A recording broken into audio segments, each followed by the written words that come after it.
नमस्कार, स्वागत है आपका। मेरा नाम है विपिन बेबाक। मेरे साथ मेरे सहयोगी शादाब रिजवी। धन्यवाद सर। कुणाल कामरा ने एक बयान जारी कर साफ कहा है कि उन्होंने कुछ गलत नहीं किया है और वो माफ़ी भी नहीं मांगने वाले। इस बीच एक फ़ोन कॉल भी सामने आया है जिसमें एक शिवसेना समर्थक स्टैंड अप कॉमेडियन को धमकी दे रहा है। धमकी देने वाले इस कथित फ़ोन कॉल की रिकॉर्डिंग अब वायरल हो रही है। 53 सेकंड की ऑडियो क्लिप में कॉल करने वाले को कामरा को गाली देते हुए ये कहते हुए सुना जा सकता है कि उनका हश्र मुंबई के स्टूडियो जैसा ही होगा, जहां शिंदे को निशाना बनाकर उनका शो रिकॉर्ड किया गया था। बातचीत की शुरुआत में कॉल करने वाले ने खुद को जगदीश शर्मा बताया है और कॉमेडियन से उनकी टिप्पणियों के बारे में सवाल करता है।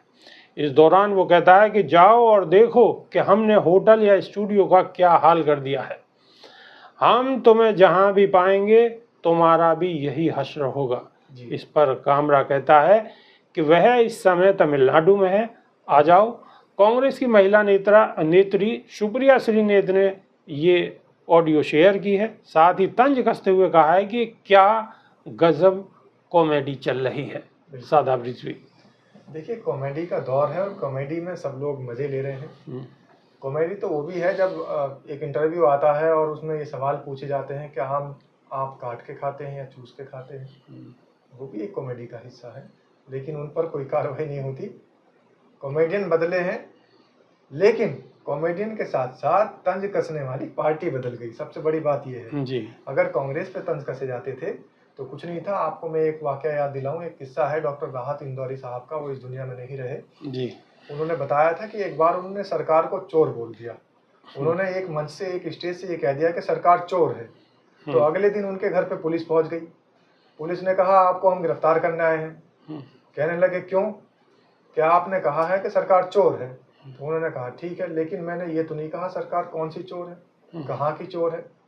हो सकता है मैंने कहा पाकिस्तान की सरकार चोर है, हो सकता है अफगानिस्तान की सरकार चोर है।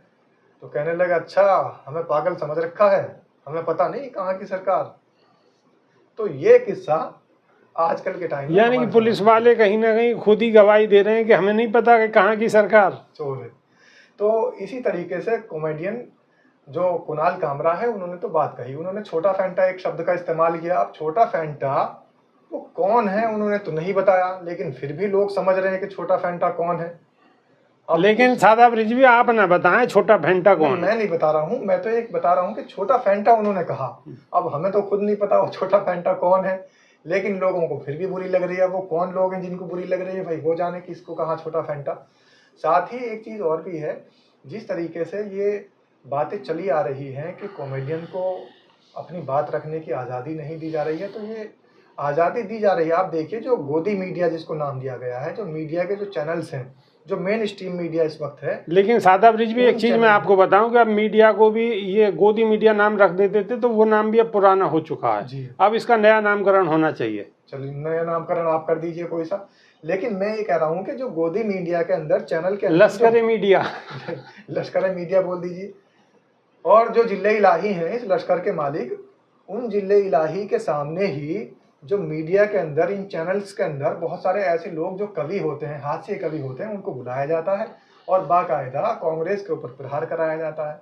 वो बिल्कुल पानी पी पी कर कांग्रेस को कोसते हैं और आराम से वो हास्य कवि के नाम पर वो नाटक चल रहे हैं, वो ड्रामे चल रहे हैं।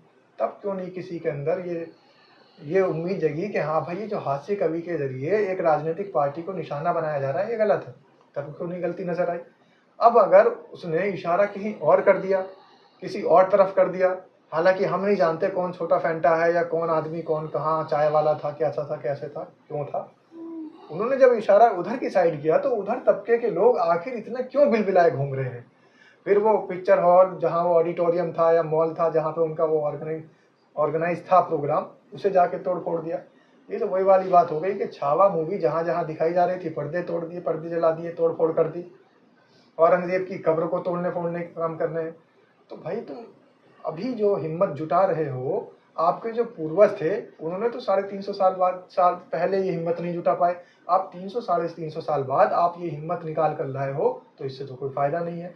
स्टैंड अप कॉमेडी के जरिए अगर कोई अपनी बात कर रहा है, आप उस पर भड़ास निकाल रहे हो, तो इससे तो कोई फायदा नहीं है। ये अभिव्यक्ति की आज़ादी है और अगर आप उसे यहाँ उसकी बात कहने से रोकोगे तो इस देश के अंदर उस व्यक्ति के इतने प्लेटफॉर्म बन चुके हैं, वो अमेरिका में जाकर कहेगा, शिकागो में जाकर कहेगा, वो मलेशिया में जाकर कहेगा, हर जगह जाकर कहेगा। तो ये जो नफरत के बीज आप बो रहे हैं, इसको काटना पड़ेगा। हाल ही की एक खबर और है बेबाक जी, वो भी बताता चलूँ। मलेशिया के अंदर 180 साल पुराना एक मंदिर, वो अब तोड़कर उसकी जगह मस्जिद बनाया जा रहा है। ये राजनीति कहाँ से शुरू हुई, ये रास्ता किसने दिखाया, सारा देश जानता है, सारी दुनिया जानती है। जैसा बोओगे वैसा काटोगे। 180 साल पुराना मंदिर मलेशिया के अंदर तोड़कर मस्जिद बनाई जा रही है।